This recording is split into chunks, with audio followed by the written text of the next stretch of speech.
Hello, everybody. How's it going? It's me, Krendorn. Welcome back to Krendor Talks in front of a shitty green screen. Today, we're talking about the Gitmob army set. It went up for pre-order today as of the recording of this video. And I want to give my opinions on some of the Battletome changes. And I want to show off some of the models that I've built. So we'll start with the models because some of you probably don't care about the Battletome at all and just want to paint cool models, which... I think you're lucky. you don't have to, sweat over the rules or anything. So let me just pop over to here. Bloop. And here we go. All right, let me swing this around so I can talk over here at my painting area. All right. So here we are. First off, I love these models. Let's start with the main hero guy. Hold on, let me move this a little closer. There we go. So here he is. I love this guy. I think he looks awesome. He's got his like crazy sun thing back here. You can see the wolf's like standing on the rock. I can give you something for comparison. So here's we'll do a gnome comparison. Here's a gnome. We can also do I'll give you a pig comparison. All right, here's a pig guy I'm working on. So you can see the pig comparison here for scale. So I mean, he's about as tall as the pig. You can see he's about the same height as the rider, maybe a little bit shorter actually, but the pig's got about like 1.5 lengths on him. So still pretty decent size for a goblin leader. He's also on a circular base, which is kind of wild. Because pretty much everything is on like one of these bases, like oval. Either way, I think he's really cool looking. I can't wait to paint him up. I haven't gotten the chance to prime and paint them, but I did get the chance to build everything. So they also built really easily. I thought they built really well. And let's see what else we got. Also, thank you. Did I say thanks to GW? Thanks to GW for sending me this early. Yes. So we also have the Wolf Riders. You can see here. I actually think this looks really cool. You got the Wolf Rider champion on the back. And he's like, blah, and then the guy up front's like, eh. And they're just riding along. Another really cool model. Like, these are really cool looking models. I love these. I love the fact that their lures, they're trying to like kill the sun or whatever it is. Like, I think that's great. And then we have the chariot, which, oh my god, this chariot is probably one of my chariots. Well, it is one of my chariots. It's probably one of my favorite chariots in all the lines of chariots for all the armies. Let me tell you, I built the Warhammer Fantasy Orc chariots. This is so much easier. Also, I built the Tomb King chariots. This chariot, vastly easier than either of those. So, highly recommend this chariot. Things actually go together properly and well. It's just really, really simple to build. I think it looks cool. And the only issue I had is like getting these guys on the back. They're a little like wobbly in there. You can't even really tell. I think I got them placed pretty well in there, and then they're shooting. So I'm happy with how this turned out. And I mean, all these models are just phenomenal. Again, we'll do a size comparison. Here's a Gore-Grunta. So it's slightly bigger than a Gore-Grunta. Its base is definitely bigger than the Gore-Gruntas. Gore-Grunta's about actually, Gore-Grunta's slightly bigger than the wolf guy. So Gore-Grunta's like an in-between. if you care about that, the comparisons. So love these models. Great stuff. Now let's talk about the Battletome. All right. Swapping back over here. Switch this back around. Okay. This is a high quality production. All right. So, the Battletome. I have some issues with the Battletome. There's a couple things I like. All right. If you go out there on the internet right now, there's going to be people probably just absolutely bashing it. Now, let's start with I'll start with the things I like. We'll start on a positive note. All right. So, number one, the Boingrot Bounders have gotten their old Mortal Wound ability back, where you do mortals based on how many are in the unit. So now, instead of charging in and on like a 2-up doing D3 like a lot of stuff does, now you charge in and then on a 4-up I believe, based on how many are in the unit, you do a mortal. So if you have a unit of 10 Boingrots, they all charge in. On average, you're doing 5 mortal wounds, maybe a little more if you get lucky, maybe a little less if you don't, but still way better and actually makes Boingrots pretty good now. So the fact that making them good is just like reverting them back to their old war scroll ability. So that's great. Then I'm actually happy with the Trogs. Now, some people are kind of mad about the moon. So the moon has changed, right? You can go read about that on the Warhammer community article. Now it's like 4 phases of the moon.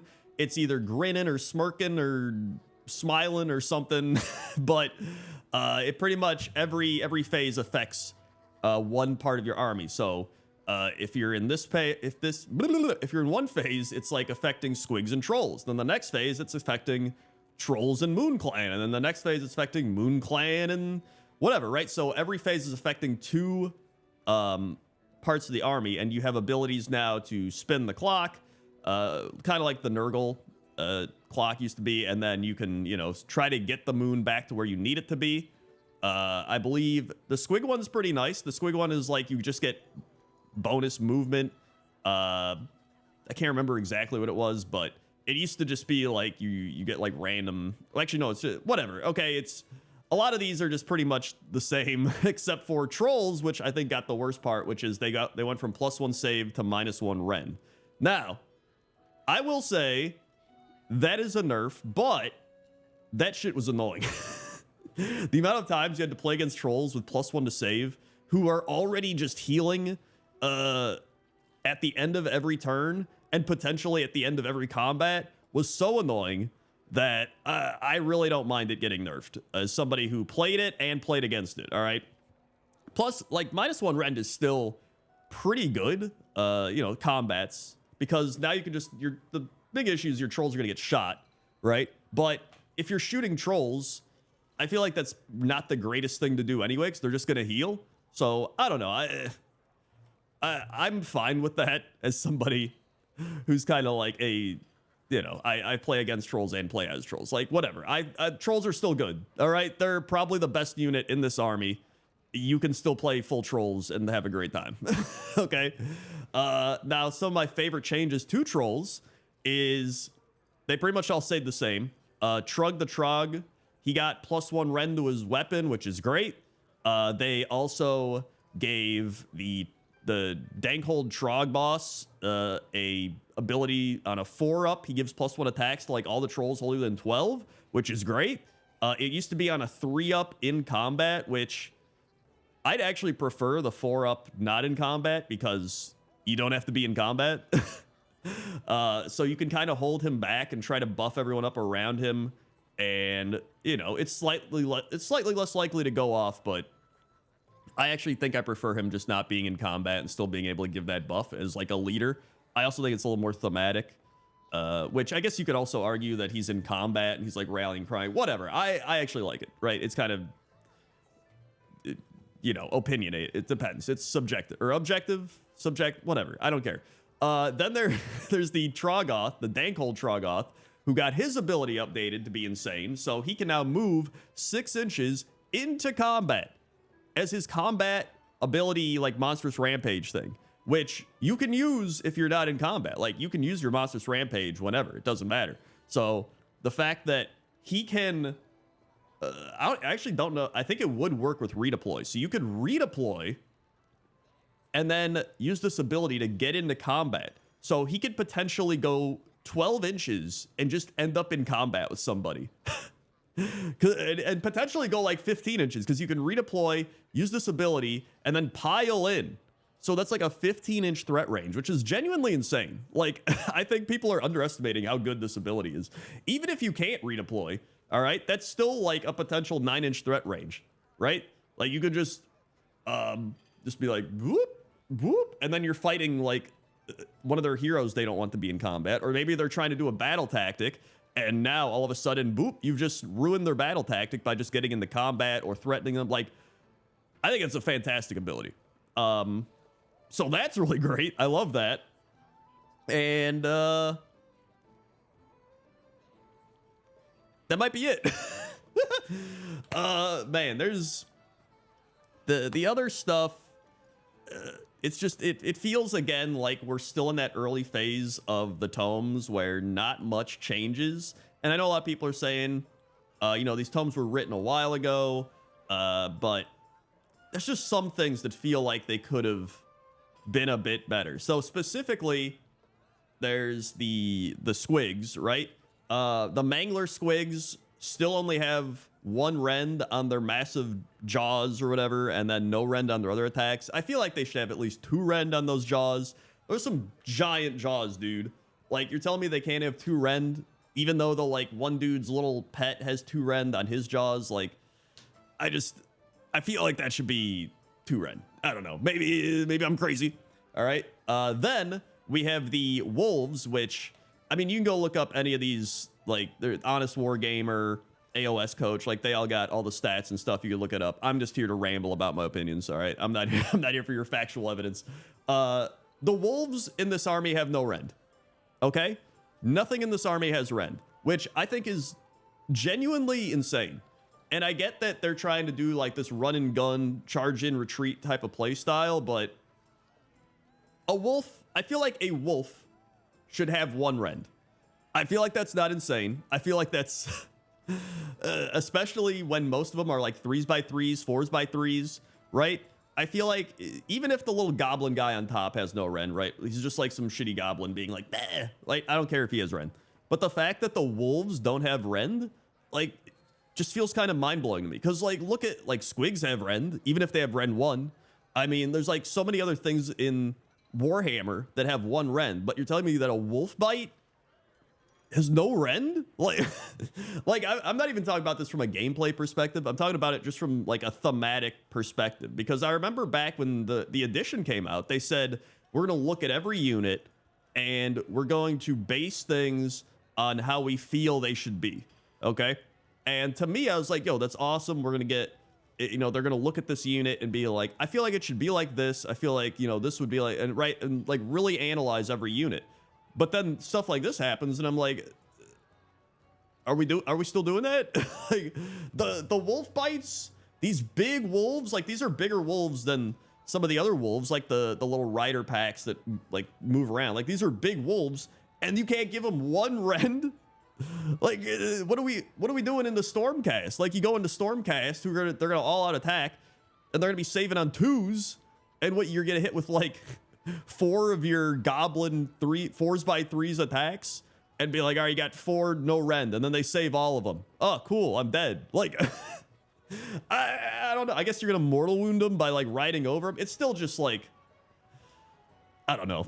It's even the chariots, like, at least give the chariots some rend, you know what I mean? Or like, maybe they get rend on the charge, right? Like, maybe the goblin riders and the wolves get rend on the charge or something, but they don't even get that. Like, I feel like there's just missed opportunities here. It doesn't feel right. And I know that going forward, they can correct some of this stuff, especially now where they just update the app, everything like that. I'm sure they will at some point, but I don't know. I just feel like it doesn't make sense. That's what bothers me so much. I'm like, it just doesn't make sense that this is the way it is. The same with the squigs. I'm like, how do these Mangler squigs not have 2 rend? The Mangler squig, his mouth is like gigantic. You're telling me if he bites something, it's like 1 rend. Like, but then some of the heroes who are just like, that's 2 rend? I don't know. I'm at a loss of words thematically. And gameplay wise. So that's that. I actually think the Doom Diver Catapult's great. I think it's my favorite unit in this entire army. I think the hero guy is also great, mainly because he actually does mortal wounds with his attacks, and he's got his wacky once per game ability on a 4-up. You can retreat out of combat after they declare a fight against you, which I think is very chaotic and RNG, which I love because that's what I'm all about. Even if this goes off like once every 3 games, it's still, when it goes off, it's going to be like tilting. Like, somebody's going to, and by the way, you're only using this into like trolls or something, right? Like, somebody buffs their entire army up. They're like, I'm doing mortals on 6s. I'm like all out attacking everything. And they go into your trolls to finally try and wipe this annoying unit. And then you're like, 4-up, I leave. Like, they declared their fight twice and everything. Now, the issue is if you try it and it doesn't go off and you're like, well, but when it goes off, they might just they might just give up. They might just surrender. And that's that. But I do think that's fun. Plus, he's also giving, I believe it's -1 to hit, and you can't use all-out attack within 6 inches. So I forgot that that's also with it, which is also, again, insane into trolls. Like, this army is just, the trolls are so good that you can just run this Gitmob hero and just put him next to trolls, and that just makes them more insane. Like, just, they're already hard to kill, right? Let's say you're under the Trog Moon, and now you're -1 to hit, -1 to rend. You can't all-out attack, and they're healing after combat, and they're healing at the start of their turn, and it's... and then a potential 4-up once per game if you actually do get your buffs off against trolls. Like, trolls are just still insane. People might complain and stuff, but trolls are genuinely insane still. So, I think more people are probably upset at the Gitmob army, to be honest. But the models are great, and I think they're really cool. So, aside from that, a lot of the stuff still has remained the same. There's been some like little changes here and there, but nothing like crazy or whatever, right? So, I don't know. Overall, I do think this book is slightly improved compared to some of the other books, which is not saying much because most of the other books have just been like kind of a copy paste from the indexes with a few changes here or there. Or I guess in case of the Iron Jaws, copy paste with nerfs. So I don't know. I'm kind of glad that a lot of my favorite armies haven't gotten books yet, because I'm hopeful that they'll get more and more better changes as we get more books and things kind of are more reflective of the meta. So I don't know, man. It's I feel like there just aren't enough positive changes to some of these armies that really need positive things in certain aspects, like squigs and stuff like that, right? Or I guess just the Gitmob. I don't know. So let me know what you think down in the comments section below. I'm still going to run them. I'm still going to try to make them work, but we'll see what happens. I mean, the big thing is also going to be points. I think people also underestimate points.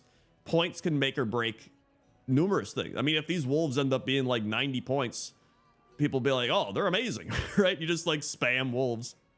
But they're probably not going to be 90 points. That's part of the problem. So points matter quite a bit. I mean, you know, units can drop like 50 points and be amazing, or they could be overcosted and be absolutely terrible. You might have like the greatest war scroll in the world, and it's just overcosted, and you're not going to take it, right? So I think a lot of people need to just wait for points as well. But just give the wolves that one rend, man. There's a lot of other things that could be done, but they should have one rend in my opinion. So thanks for watching. Thanks for listening to me ramble, and I'll see you next time. Okay? See ya.